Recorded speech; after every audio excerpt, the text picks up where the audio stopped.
Alright, in this video I'm going to show you how you can look at an image upside down and how that can help you draw it more accurately. So one of the ways that this helps is that when things are right side up, we look at it and we try to label it and we rely on our memories as to what we think it's supposed to look like. But when we have something that's upside down, we have to really pay close attention to the lines and the shapes and the angles. And we have to we can only rely on that because we don't typically see things when they're upside down. So this really helps us to just draw a little bit more accurately and really helps with our observation skills. This is definitely, you might not always want to draw something upside down, but whenever you're getting stuck, this is also a really good way to help you get unstuck, is to turn your image and your paper upside down. All right, to get started with this, we can fall back on some of those tips we learned with the framing technique when we did this one in class. You don't have to, but sometimes adding in a couple lines can help you with that. So I'm just going to get started by picking a spot and working my way from there. So I'm going to start with that kind of zigzag line that I see. And one of the things that you want to try to do is, when you're doing lines like this, is trying to get the angles to match up, and laying your pencil over it, over one and then on the other, can help you kind of see if you've got the angle right. It looks like those are pretty close. And then for this, one of the things I can do is if I were to draw a line through right there, I can see that like this line's pretty short and this line is a bit longer, and from here to here it looks like it's cutting through right in the middle. So if I were to just really lightly on here, it looks like it's close, and I should have actually gone a little, maybe just a little bit longer on that side. So that helps me kind of get in some of those proportions a little bit more accurate. And then this line goes pretty far to the right, so I'm going to leave it about there. All right, at this point then, we're going to start, again, just focusing on the lines that we see, the angles that we see. This one looks like it comes straight out and then curves.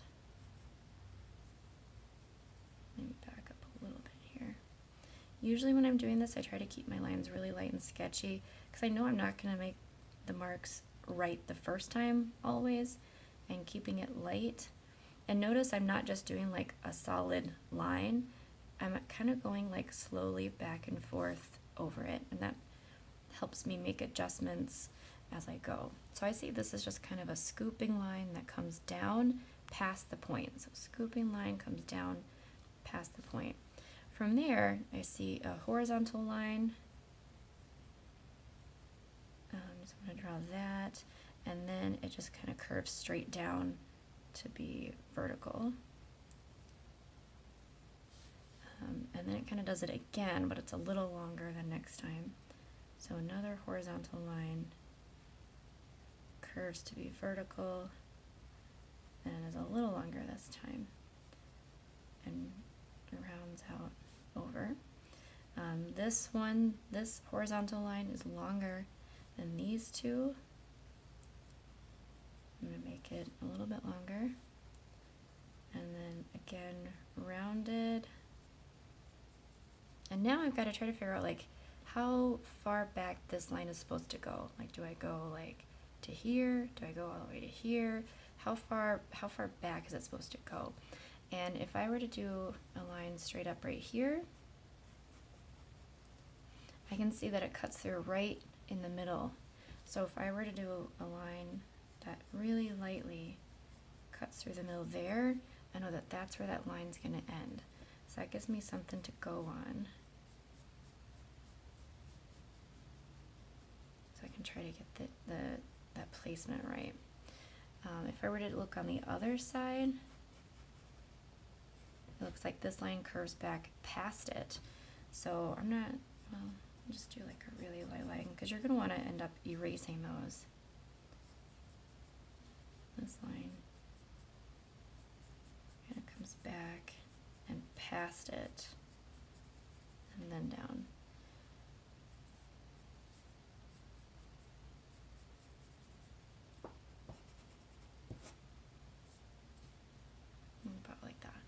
Okay, so now I've got this kind of wiggly line in here as best I can at this point. Now I'm going to start adding in some of these other lines that I see. So I'm looking at this line right here. It looks like it starts really close to the tip of that jagged line that we have, maybe about like right here. Like if this line were to keep going, it would be right there. So maybe about right there. And it looks like just a wavy line. I can see this wave part here lines up right there. So actually I should have made it more like that.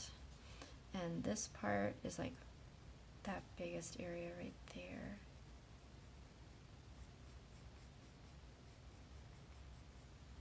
And then this one curves back, not quite as far as this one is. So I'm going to try to make it maybe about like that. And there's a couple other little lines there.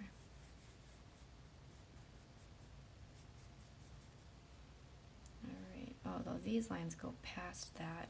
Right now I have them lined up together, so I should have made that come down a little bit further.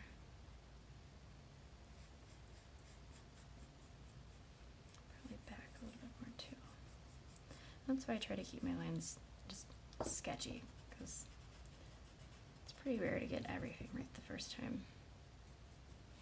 Alright, and then I see another line coming out here, and if I've got that little spot there to guide me, I can see it starts on the other side of it. And this line is pretty horizontal.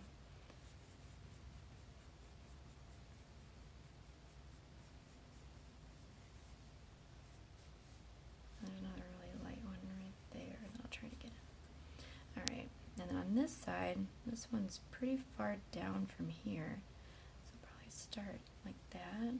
And I can see it's pretty like horizontal where that line touches it. And then this part comes in, like scoops in pretty close to where that section is. And if I've got this line on here, it's like touching right there. So that gives me more to go on.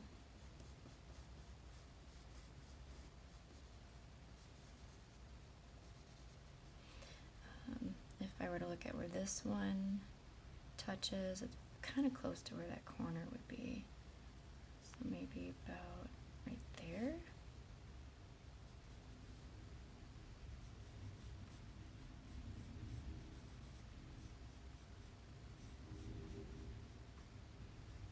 And then I got a couple little lines that come in.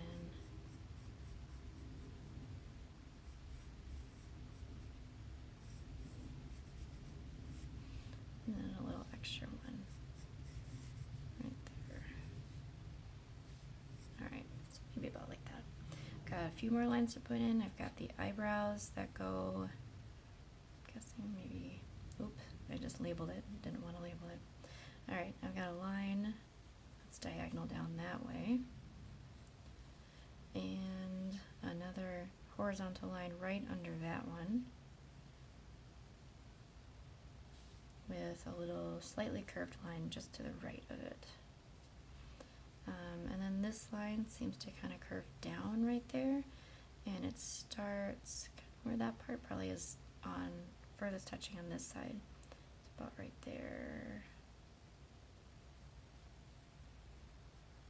And the other thing I can see is if I were to do a line straight up right here, they're close to lining up together, but not quite. So if I did a line up here, almost looks like I made that one over just a little too far. Alright, and then these lines are going straight up and down.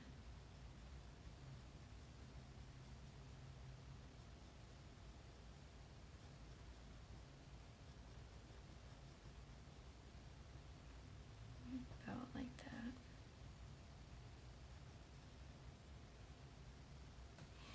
Alright, and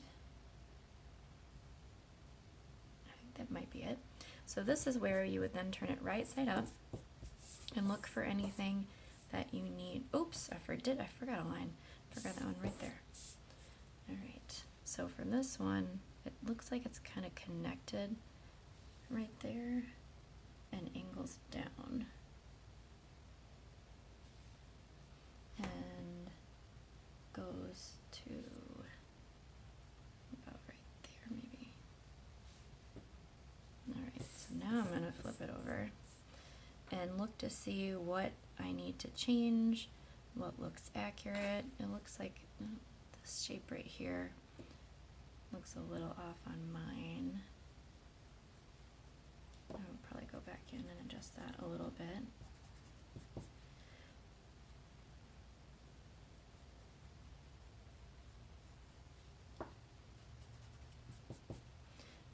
And then I could also start erasing some of those vertical lines that I did that helped me with placement. So now for this assignment, you can choose this one, or you could choose one of the other options in the classroom as well. It needs to be done in your sketchbook, and this is a 5-point project for our drawing skill builders.